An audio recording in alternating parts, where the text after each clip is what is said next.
नमस्कार, news watch India देख रहे हैं आप और मैं हूं आपके साथ श्रेया राज। न डीजल न बिजली, अब हाइड्रोजन से दौड़ी ट्रेन। ये नई तकनीक लोगों का ध्यान खींच रही है। ये ट्रेन हाइड्रोजन की मदद से चलती है और सफर के दौरान धुआं नहीं छोड़ती। इसकी सबसे खास बात यह है कि इससे सिर्फ पानी निकलता है, जिससे हवा साफ रहती है और प्रदूषण नहीं फैलता। आसान, सुरक्षित और पर्यावरण के लिए बेहतर मानी जा रही ये ट्रेन आने वाले समय में सफर का नया तरीका बन सकती है।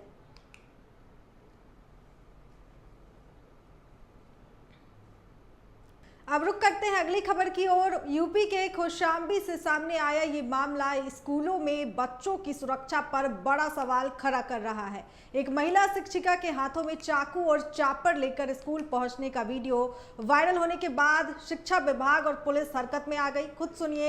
एक बार मैंने बता दिया है, मैं असुरक्षित हूँ, इसलिए मैं लेकर आ रही हूँ। अब मैं बार बार वही बयान नहीं दूंगी। एक बार दे चुकी हूँ और एक बार आपने लाइव कर दिया।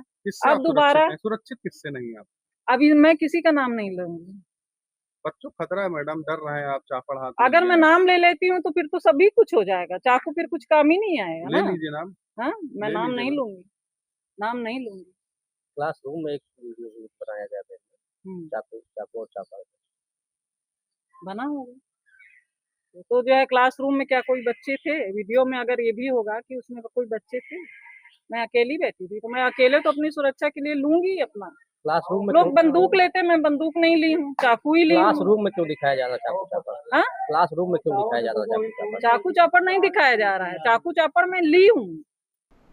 तो आपने सुनी महिला शिक्षिका की बात और उनके दावे। अब जानते हैं कि इस पूरे मामले में पुलिस और शिक्षा विभाग की जांच कहां तक पहुंची है और आगे क्या कार्रवाई की जा रही है। अब सीधा जुड़ते हैं हमारे संवाददाता राम विलास के साथ। राम, क्या कुछ जानकारी है इस मामले को लेकर?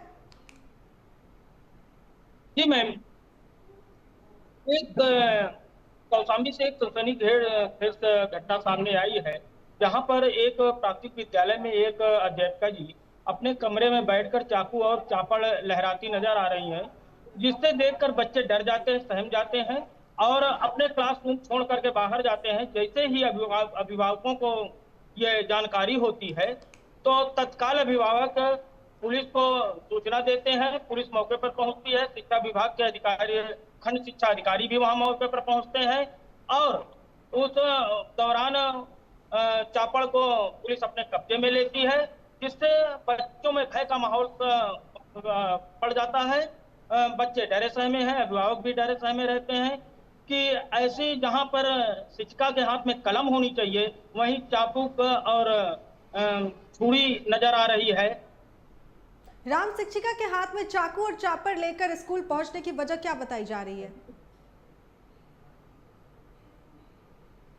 ये अब कई बार लोग बताते हैं कि ये कई दिनों से, एक दो दिन से लेकर आ रही है, जिसे अब उनका क्या मकसद है कि ये तो नहीं समझ में आया। लेकिन कुछ मानसिक स्थितियां वो जैसे कि बता रही हैं कि मानसिक स्थितियां लोग बता रहे हैं, उनके परिजन या जो भी जो जानकारी आ रही है कि मानसिक डिप्रेशन में है। वायरल वीडियो सामने आने के बाद पुलिस और शिक्षा विभाग ने अब तक क्या कार्रवाई की है?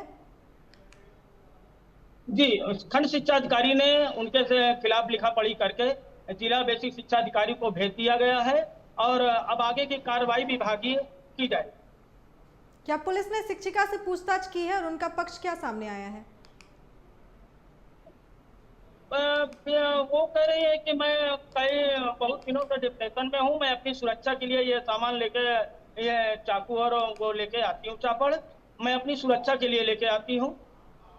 बहुत बहुत धन्यवाद राम, हमारे साथ जुड़ने के लिए। अब रुक करते हैं अगली खबर की ओर। बदायूं में वैक्सीन लगने के बाद 4 महीने के बच्चे की मौत से हड़कंप मच गया। परिजनों के मुताबिक हर्षवर्धन नाम के बच्चे को जिला अस्पताल में टीका लगवाने लाया गया था। आरोप है कि उसे एक साथ 4 इंजेक्शन लगाए गए। इसके बाद बच्चे को बुखार आया और हालत बिगड़ गई। उसे महिला अस्पताल और फिर मेडिकल कॉलेज ले जाया गया, जहां डॉक्टरों ने मृत घोषित कर दिया। परिवार ने वैक्सीन लगाने वाले कर्मचारी पर लापरवाही का आरोप लगाया है। 4 महीने के बच्चे को 5 वैक्सीन दे दी। 5 वैक्सीन दी गई थी। फिर क्या हुआ बच्चे के साथ में आपका? फिर बुखार आया, वैसे हम लेके आए थे, फिर उन्होंने स्पंजिंग वगैरह कर दी, कह दिया आप ले जाओ, ऐसे पीसीएम ड्रॉप पिला देना, सही हो जाएगा। अच्छा। फिर लेके गए महिला अस्पताल में जी, एनआईसीयू में, वहाँ किसी ने भर्ती नहीं करा जी। कह दिया ये मेडिकल कॉलेज ले जाओ, हमारे मतलब से नहीं है। अब क्या नहीं है, मेडिकल कॉलेज के लिए पढ़ाते हैं। हाँ, मेडिकल कॉलेज के लिए भेजते हैं। अच्छा, फिर अब क्या बच्चा एक्सपायर हो गया, क्या हो गया? बच्चा खत्म हो गया बच्चा हमारा, खत्म जो हो देख लो। अब आप क्या चाहते हैं? गाजियाबाद के कौशाम्बी थाना क्षेत्र में 15 साल की किशोरी की चौथी मंजिल से गिरने के बाद इलाज के दौरान मौत ने पूरे इलाके को झकझोर कर रख दिया है। परिजनों ने पड़ोस में रहने वाले युवक पर छेड़छाड़, दबाव बनाने और किशोरी को नीचे फेंकने जैसे गंभीर आरोप लगाए हैं।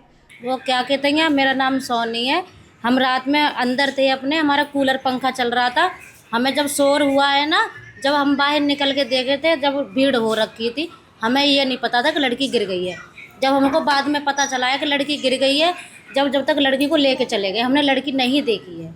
हम अपने अंदर थे, हमारा पंखे कूलर कैसे आवाज़ नहीं आती बाहर की, क्या हो रहा है क्या नहीं हो रहा बाहर, हमें कुछ पता नहीं। अब बात करते हैं हमीरपुर की। हमीरपुर में सड़क हादसे के बाद जमकर बवाल देखने को मिला। मोरंग से लदे डंपर ने सवारियों से भरी रोडवेज बस को टक्कर मार दी। हादसे के बाद बस चालक, परिचालक और यात्रियों ने डंपर चालक को पकड़ लिया और बीच सड़क पर उसकी पिटाई कर दी। इस पूरी घटना का वीडियो सोशल मीडिया पर तेजी से वायरल हो रहा है। मामला विवार थाना क्षेत्र के छानी मोरंग डंप के पास का बताया जा रहा है।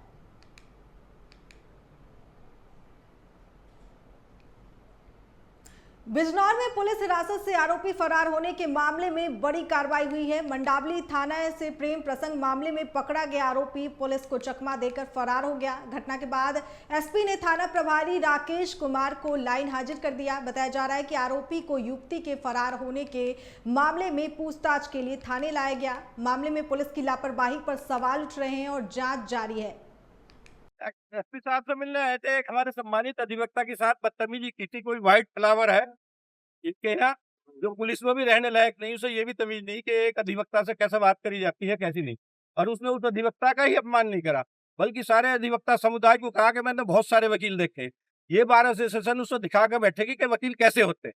अब बात करते हैं बुलंदशहर की। बुलंदशहर में पुलिस और दुष्कर्म के आरोपी के बीच मुठभेड़ हुई। गुलावटी पुलिस ने 6 साल की बच्ची से दुष्कर्म और अपहरण के मामले में फरार आरोपी आमिर को पकड़ लिया। पुलिस के मुताबिक मुठभेड़ के दौरान आरोपी के पैर में गोली लगी, जिसके बाद उसे गिरफ्तार कर लिया गया। आरोपी के पास से तमंचा, कारतूस और बिना नंबर की बाइक मिली है।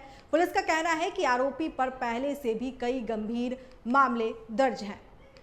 16 जुलाई 2026 को थाना गुलावटी की पुलिस थाना गुलावटी पर पंजीकृत अभियुक्त 342/26 के अभियुक्त की तलाश में क्षेत्र में भ्रमणशील थी।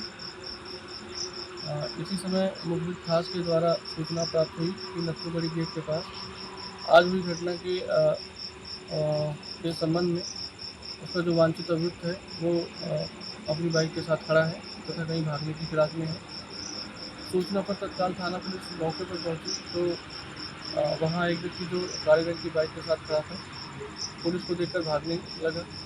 जौहर यूनिवर्सिटी मामले में यूपी की राजनीति तेज हो गई है। लखनऊ में कांग्रेस ने योगी सरकार पर हमला बोला है। कांग्रेस का आरोप है कि रामपुर की जौहर यूनिवर्सिटी के 38 भवन गिराने का आदेश गलत और राजनीति से जुड़ा है। कांग्रेस नेताओं का कहना है कि यूनिवर्सिटी में बड़ी संख्या में छात्र पढ़ रहे हैं, इसलिए ऐसी कार्रवाई से छात्रों का नुकसान होगा।